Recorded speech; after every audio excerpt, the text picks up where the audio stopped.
श्याम बाबा की रोज की पूजा में 2 नियम आपकी ज़िंदगी बदल देंगे। सभी भक्तों को जय श्री श्याम के भक्त बहुत अच्छे होंगे क्योंकि वो बाबा श्याम के भक्त हैं। और जैसा कि मैं अपनी हर वीडियो में कहती हूँ, वीडियो अच्छी लगी हो तो लाइक करिएगा, शेयर करिएगा और कमेंट में प्यारा सा जय श्री श्याम लिखना मत भूलिएगा। तो बात करते हैं बाबा की पूजा का जो नियम होता है वो क्या होता है, कैसे होता है और कैसे किया जाता है।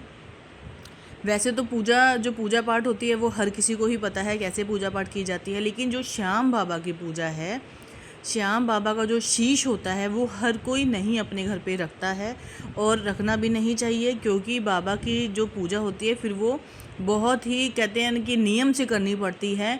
और आप घर में किसी को भी छोड़ के जाएंगे, कभी भी आप अकेला घर नहीं छोड़ सकते हैं। अगर आप घर में बाबा का शीश रखते हैं तो, अगर आप तस्वीर रखते हैं या बाबा की कोई मूर्ति छोटी सी रखते हैं वो बात अलग। अगर आप शीश विराजमान कर रहे हैं अपने घर में तो आपको बहुत ही कहते हैं कि ना बहुत ध्यान से पूजा करनी पड़ती है और हमेशा उनके सामने सुबह और शाम जोत भी जलती है। अब सुबह शाम जोत जल रही है तो आप अपने घर को कभी भी अकेला खाली किसी के भरोसे नहीं छोड़ सकते।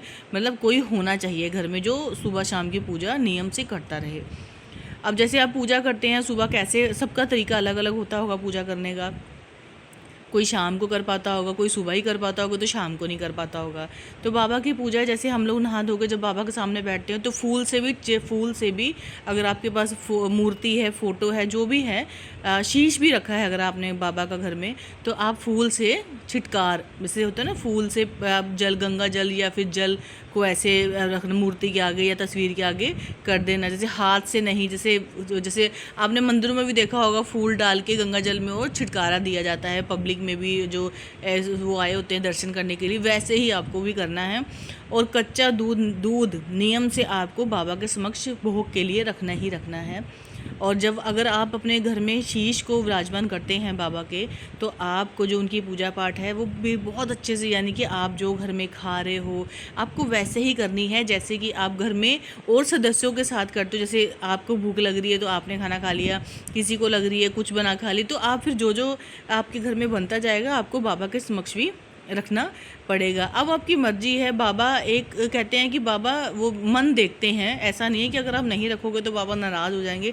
बाबा भी कहते हैं पूजा पाठ का दिल देखते हैं, नियम देखते हैं कि कौन कितने भाव से पूजा कर रहा है। बाबा कहते हैं प्रसाद के या किसी पैसों के भूखे नहीं, भाव के भूखे हैं कि आप कितने मन से या कितने सच्चे मन से, ना ही मन में कोई विचार या ऐसा कुछ करके पूजा कर रहे हैं। एकदम कहते हैं कोई हमें लालच नहीं है बाबा से, तो उसी तरीके से आपको पूजा करनी है। सुबह शाम वो दिया जलता है बाबा के समक्ष, वो जलाइए और पूजा जैसे आप करते हैं वैसे करिए। लेकिन शीश का जो मैंने बात बोली है उसको ध्यान रखिएगा। वीडियो अच्छी लगी हो तो लाइक करिएगा, शेयर करिएगा और सभी लोग एक बार मिलके बोलेंगे जय श्री।